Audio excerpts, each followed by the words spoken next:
You know what's truly hilarious? It's watching the very generation that lectured us about financial responsibility slowly realize they're sitting in the middle of a $1.2 million pile of kindling. They own the biggest asset of their lives, a golden ticket to retirement, and yet, if they dare try to sell it today, they'll learn a cruel lesson: wealth that can't be spent is just an impressive number on a piece of government-issued paper. That house isn't a retirement nest egg. It's a beautifully wallpapered, two-car garaged prison. Welcome to Canada, where the demographic time bomb just went off, and the echo is the sound of generational wealth being flushed down the drain. Before we dive into the catastrophic math that proves your parents are completely trapped, if you want to understand the future of the Canadian economy better than the experts, the ones who caused this mess, you need to be subscribed. Hit that button now. It's the only way to get the survival guide to the next 18 months. Trust me, you can't afford to miss what's coming next. The silent crisis unfolding in Canadian real estate isn't happening on the front page, it's happening on countless front lawns, in the form of fading, permanent for sale signs. We are talking about the $2.9 trillion elephant in the room. This is the staggering amount of home equity owned by Canada's baby boomers. On its face, $2.9 sounds like a generational financial fortress, right? It sounds like an unshakable foundation for a comfortable retirement. But here is the brutal, unspoken truth: this wealth is almost entirely, completely, and utterly illiquid. You cannot pay for a cruise with illiquid equity. You cannot fund a long-term care home with it. And right now, in the markets surrounding Toronto, places like Burlington, Oakville, Milton, and Hamilton, you definitely cannot sell it to convert it to actual cash. Drive through the commuter belt today and what you are witnessing isn't just a slow market, it's a silent standoff. You see the same 2,500 square foot, 1980s era homes, sitting like untouched museum exhibits. The sellers, often late boomers or early Gen X, are clinging to a delusion. They firmly believe this stagnation is temporary. They tell themselves that the buyers will magically reappear in the spring, that the Bank of Canada will cut rates next quarter, or that prices will inevitably revert to the delirious highs of 2021. They are convinced this is a slight, manageable dip that simply requires patience. But their patience is actively bleeding them dry. Every month they wait, they fork over thousands of in property taxes, insurance, utilities, and inevitable maintenance, those small, constant leaks that drain equity. They are losing money by not selling and are simultaneously unable to sell because they refuse to price their property at a level that reflects today's grim reality, still mentally anchored to the peak they missed. Their expectation is simple: their house is their pension, and they deserve the price they were promised. The problem is, the market owes them absolutely nothing. Let's look at a concrete, tragic example. Let's call them John and Susan, a couple in their late 60s from Burlington. They paid off their mortgage a decade ago. Their house was assessed at $1.30 million. Their retirement blueprint was clear: sell the big, paid-off house, pocket $1 million, buy a small condo, and live happily ever after on the remaining capital plus their pensions. They listed in March for $1.25 million. Crickets. Dropped the price in May to $1.15 million. 2 polite showings. Silence. By July, they capitulated to $1.05 million. This finally generated one single offer, a lowball bid of $920,000. They rejected it instantly, calling it insulting. Now, it's winter. The house is still listed, still costing them. They have shelled out $18,000 in non-recoverable carrying costs, money simply evaporated. The devastating kicker? Had they swallowed their pride and taken that insulting $920,000 offer in July, they would be settled in a cozy condo right now, with $600,000 earning safe, steady interest in the bank. Instead, they're trapped in a too-big house, facing escalating bills, while the market, entirely unmoved by their emotional attachment, continues to creep against them. They are not an anomaly. They are the leading edge of a vast, financially paralyzing wave of denial, where the decision to wait for a dream price is the most expensive mistake a seller can make. The money is gone, and the longer they wait, the more of their precious, non-existent equity they will burn trying to recover it. This is the painful process of watching a $2.90 trillion asset class die from the inside out. The boomer sellers' main problem is not just overpricing, it's an absolute, structural collapse of the buyer pool for the specific product they are selling. They keep waiting for the buyers who existed in 2019, but those buyers have simply vanished, replaced by a generation shackled by financial reality.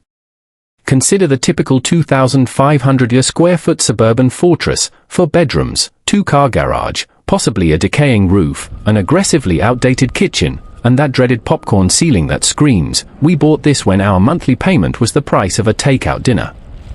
Who, exactly, is supposed to purchase this piece of history for the required $1.20 million plus? The answer is stark: virtually no one. The primary target, the millennial family, is financially neutered.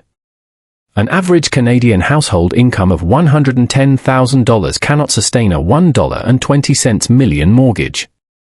Renewing that at today's rates would result in a crushing monthly payment easily topping $7,000. This is not just too tight, it is literally impossible for a generation already drowning in student debt and facing daycare costs that rival a luxury car payment. To ask them to layer on a $7,000 mortgage payment is to ask them to actively bankrupt themselves. They have done the math, and the math says no. They are simply not the cavalry the sellers are waiting for. Then there's Gen Z. They're still calculating the calculus of whether they can afford to leave their parents' basement, let alone finance the entire suburban structure above it. They are years away from possessing the capital, the credit, or the income required to purchase that scale of property. Their housing demands skew toward small, flexible, transit-adjacent, low-maintenance units, the exact opposite of the boomer housing stock. This brings us to the professional investor, the person who used to underpin the market. Today, the rental economics are broken beyond repair. If you buy a house for $1.20 million and can, optimistically, rent it out for $3,200 per month, you are looking at losing $3,000 or more every single month after factoring in the mortgage, property tax, insurance, and maintenance. That is not an investment strategy, that is a tax write-off that requires deep pockets and a masochistic streak. No rational institution or individual will actively choose to lose $36,000 a year on a single asset. And finally, the immigration argument, the last gasp of hope for many sellers. Yes, Canada is welcoming 500,000 new residents annually, but they are not arriving at Pearson Airport with $250,000 in a suitcase for a down payment. They are entering the market, seeing the grotesque price-to-income disparity in Toronto and Vancouver, and making one of two logical choices: they rent indefinitely, or they move to smaller, more affordable metropolitan areas. The volume of new arrivals, while high, is not translating into a sudden spike in demand for multi-million, dated suburban homes. When the 72-year-old boomer lists their Hamilton house for $1.10 million, they are not competing against a neighbor with a better kitchen. They are competing against unforgiving, irrefutable financial algebra. And unlike a desperate neighbor, math doesn't negotiate. The entire market psychology has fundamentally flipped. For a generation, Canadian real estate was not a strategic investment, it was a religion built on the single commandment: prices only go up. That faith collapses the moment the expected miracle, the guaranteed bidding war, stops occurring. Buyers are not merely cautious, they are strategically paralyzed, having watched countless friends and strangers get crushed by mortgage renewals, foreclosures, and stagnant prices. This paralysis forces sellers into desperate measures, listing properties with phrases like "motivated seller," offering to cover closing costs, throwing in furniture, or, in the most pathetic cases, a used car. Yet, even these concessions are futile, because the core problem remains: the product is wrong, and the price is an insult to the current cost of capital. The market is screaming for transit-connected, low-maintenance townhouses and condos. It is actively rejecting the high-maintenance, distant, suburban model that created the boomers' wealth. An asset that nobody wants to buy is not an asset, it is simply a growing, expensive liability. If the current illiquidity is the market's heart attack, what we are about to face is the full systemic, multi-organ failure. The next 36 months will see the greatest forced sale event in Canadian history, driven by two simultaneous, non-negotiable forces, the mortgage renewal cliff and the demographic time bomb. Let's start with the immediate and terrifying crisis. Over the next 3 years, $900 billion in Canadian residential mortgages are scheduled to come up for renewal. This isn't a trickle, it's a tidal wave. The majority of these loans were secured during the era of easy money, with rates anchored around 2.5%, perhaps 3%. They are now renewing at the punishing rates of 5.5% to 6% and sometimes higher. Let's quantify the devastation. A family with a modest $600,000 mortgage at 2.5% was managing a monthly payment of approximately $2,400. When they hit the wall and renew at 5.5%, that payment immediately explodes to $3,800 per month. That's an instant, non-discretionary $1,400 hike every 30 days, a $16,800 a year pay cut, which is simply unsustainable for a typical Canadian household. But the math gets worse because the banks are no longer friendly.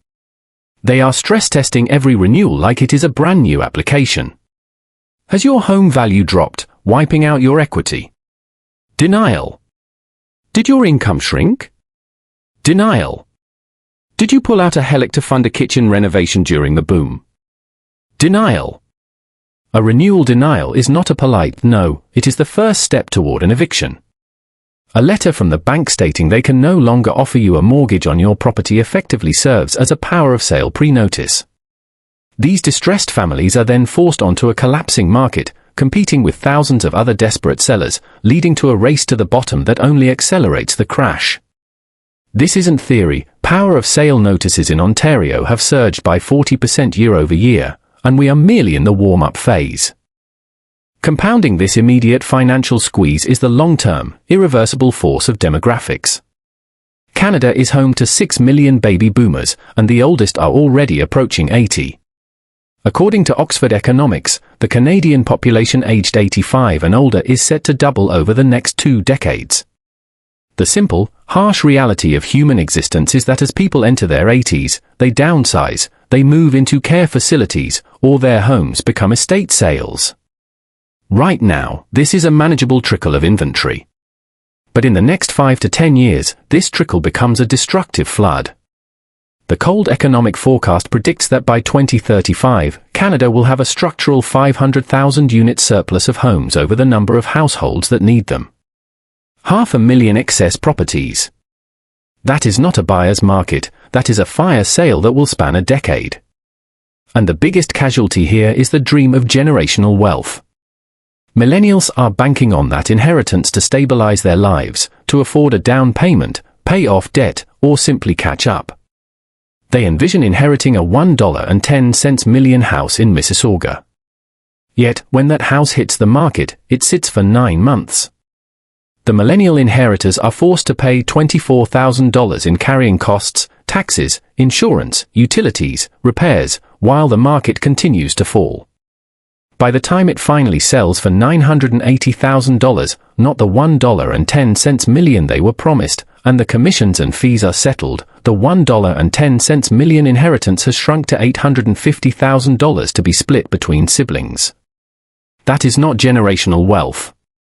That is, at best, a modest down payment, a lesson in humility, and the harsh realization that wealth that cannot be accessed is not wealth at all. The market is not just losing value, it is actively trapping it, making it unspendable and creating a vast, liquid deficit in the very asset class that was supposed to save a generation. The situation is dire, but the course of action is binary, particularly for boomers or anyone with significant equity trapped in a high-priced suburban home. You have exactly 2 terrible options, and only one of them offers a chance for survival. Option 1, aggressive acceptance and exit. You immediately price your home below current market expectations, taking an aggressive, painful cut right now.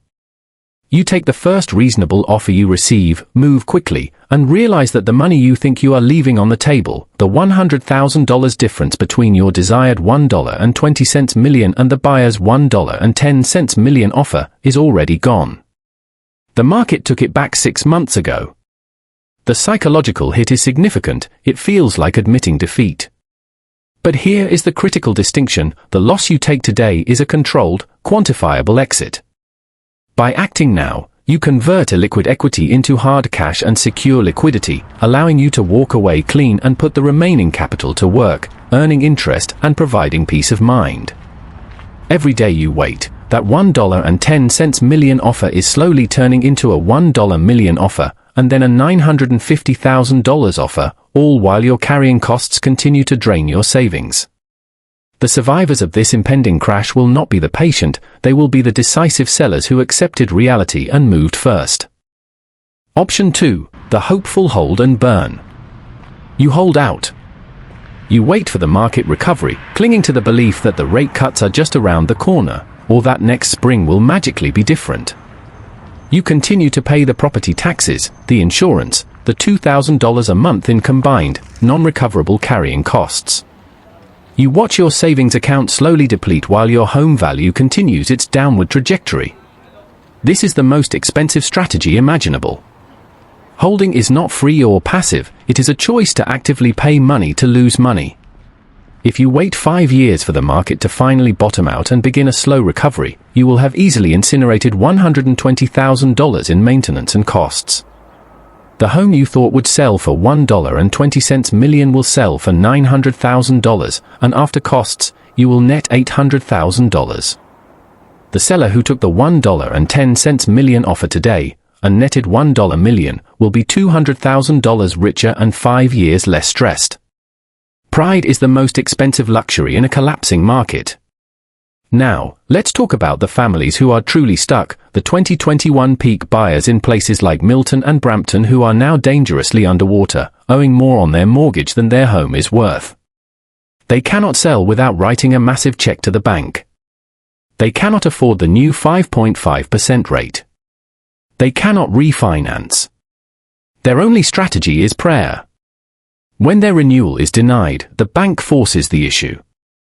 They will enter the market as hyper-distressed sellers, competing with thousands of others, creating a volume of inventory that transitions the slow, painful grind of today into the fast, brutal collapse of tomorrow, a systemic breakdown that wipes out a generation's accumulated wealth in 18 months. So, who wins in this scenario?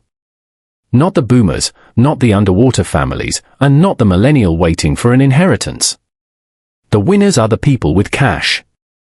Private equity firms, massive real estate investment trusts, and institutional global capital. They are sitting on billions in dry powder, waiting patiently. When foreclosures flood the market and desperate sellers are forced to take FI sale prices 30% to 40% off peak, these entities will swoop in, buy entire neighborhoods at once, and convert them into rental properties. This is because rental demand will only increase, fueled by every family that loses their home and every young person who can't afford to buy. This is not a conspiracy, it is the fundamental business model of extracting wealth from the indebted middle class and transferring it to corporate landlords, the greatest wealth transfer in Canadian history. The roadmap is clear.